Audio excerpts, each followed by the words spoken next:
नमस्कार, आप देख रहे हैं केएच लाइव हिमाचल और मैं हूं आपके साथ पूजा राजपूत। आज इस इवनिंग बुलेटिन में हम आपको हिमाचल प्रदेश की तमाम बड़ी खबरों से रूबरू करवाएंगे। आइए पहले नजर डालते हैं आज की हेडलाइंस पर। बागा सराहन दौरे पर सीएम सुक्खू गांव में गुजारेंगे रात। हिमाचल कांग्रेस अध्यक्ष बन सकते हैं विनय कुमार, हाईकमान में बनी सहमति। बागवानी मंत्री जगत सिंह नेगी बोले, सेब खरीद बिक्री पर कोई रोक नहीं। आईजीएमसी शिमला को मिलेगी 300 नई नर्सें, आउटसोर्सिंग से होगी भर्ती। एचआरटीसी पेंशनरों को नहीं मिली पेंशन, कहा राज्यपाल को सौंपा जाएगा ज्ञापन। हिमाचल में ऑल इंडिया सर्विस अफसरों के लिए यूनिफाइड पेंशन स्कीम लागू। हिमाचल में मछली पकड़ने पर 15 अगस्त तक सख्त पाबंदी। पुलिस कांस्टेबल भर्ती में ठगी, 2 आरोपी गिरफ्तार। मंडी पटड़ी घाट कलखर में बस हादसा, 1 की मौत, 20 घायल। हिमाचल में मानसून से पहले भारी बारिश, नदी नाले उफान पर।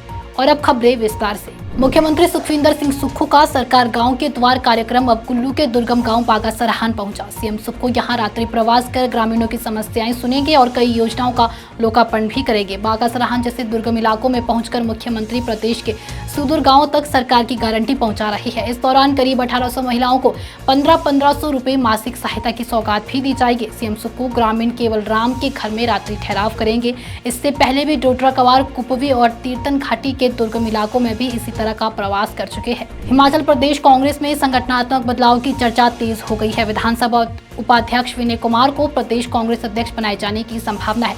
पार्टी हाईकमान और प्रदेश नेतृत्व के बीच उनके नाम पर लगभग सहमति बन चुकी है। जातीय संतुलन को ध्यान में रखते हुए एससीसी वर्ग से संबंध रखने वाले विनय कुमार को ये जिम्मेदारी सौंपी जा सकती है। विनय कुमार पहले पार्टी के वर्किंग प्रेसिडेंट और वीरभद्र सरकार में सीपीएस रह चुकी है। नई जिम्मेदारी से पहले विनय कुमार दिल्ली में हाईकमान से मुलाकात भी कर चुके हैं। इस बीच अध्यक्ष पद मिलने पर विधानसभा उपाध्यक्ष का पद खाली होगा, जिसके लिए चंद्रशेखर, भुवनेश्वर गौड़ और संजय रत्न के नाम चर्चा में है। बागवानी मंत्री जगत सिंह नेगी ने रिकांगपिओ में पत्रकार वार्ता के दौरान कहा कि राज्य सरकार की ओर से सेब की खरीद बिक्री को लेकर बागवानों पर किसी भी प्रकार की कोई पाबंदी नहीं लगाई गई है। उन्होंने उन अफवाहों का खंडन किया जिनमें कहा जा रहा था कि बागवानों को बगीचों में से सेब बेचने पर जुर्माना लगेगा। मंत्री ने जोर देकर कहा कि बागवान अपना सेब चाहे तो मार्केट यार्ड में बेचे, सीधे आढ़तियों को बेचे या फिर अपने बगीचों से ही बेचे, उन पर कोई भी प्रतिबंध नहीं। हिमाचल प्रदेश के इंदिरा गांधी मेडिकल कॉलेज शिमला में स्टाफ नर्सों की भारी कमी को देखते हुए सरकार ने 300 नई नर्सों की भर्ती का फैसला लिया है। ये भर्ती आउटसोर्सिंग के माध्यम से की जाएगी।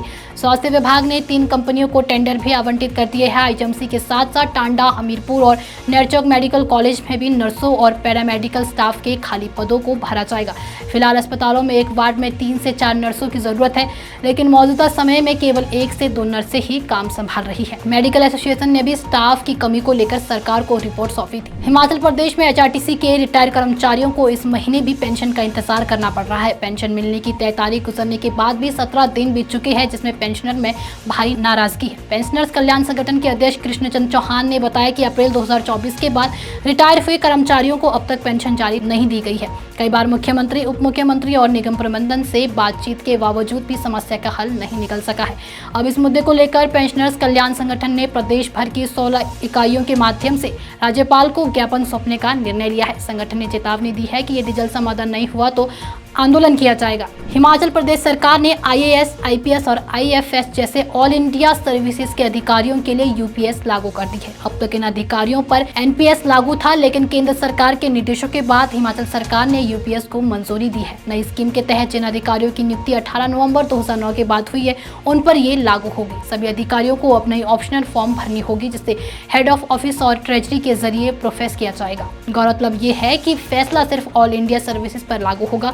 राज्य कर्मचारियों के लिए पुरानी पेंशन योजना पहले की तरह ही जारी रहेगी। हिमाचल प्रदेश के सभी जलाशयों में 16 जून से 15 अगस्त तक मत्स्य आखेट यानी मछली पकड़ने पर पूरी तरह से प्रतिबंध रहेगा। यह प्रतिबंध मछलियों के प्राकृतिक प्रजनन को सुरक्षित करने के लिए लगाया जाता है। मत्स्य विभाग ने पूरे प्रदेश में सुरक्षा के कड़े इंतजाम किए हैं। बिलासपुर, पौंग डैम, चंबा और अन्य जलाशयों में विशेष शिविर और उड़न दस्ते तैनात किए गए हैं, जो जल व सड़क दोनों रास्तों से निगरानी करेंगे। अगर कोई प्रतिबंध के दौरान मछली पकड़ता हुआ पाया गया तो उस पर कड़ी कार्रवाई होगी। नियमों के तहत दोषी को 3 साल तक की जेल, 5000 रुपए तक का जुर्माना या दोनों सजा हो सकती है। खासकर जाल से मछली पकड़ना और गैर जमानती अपराध माना जाएगा। कांगड़ा पुलिस ने कांस्टेबल भर्ती परीक्षा में युवाओं को पास करवाने के नाम पर ठगी करने वाले 2 आरोपियों को गिरफ्तार किया है। आरोपी की पहचान विक्रम और बलविंद्र उर्फ सोनू रजियाल के रूप में हुई है। पुलिस इंटेलिजेंस से मिली सूचना के आधार पर पालमपुर थाना में मामला दर्ज किया गया है। जांच में सामने आया कि दोनों आरोपी पहले भी वर्ष 2022 के पेपर लीक और 2019 में ब्लूटूथ डिवाइस केस में संलिप्त रह चुकी है। पुलिस ने पहले शक के आधार पर 7 लोगों से पूछताछ भी की थी,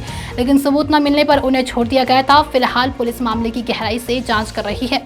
मंडी जिला के पटड़ी घाट कलखर मार्ग पर एक निजी बस दुर्घटनाग्रस्त हो गई। हादसे में एक यात्री ने अपनी जान गंवाई, जबकि 20 लोग घायल हैं।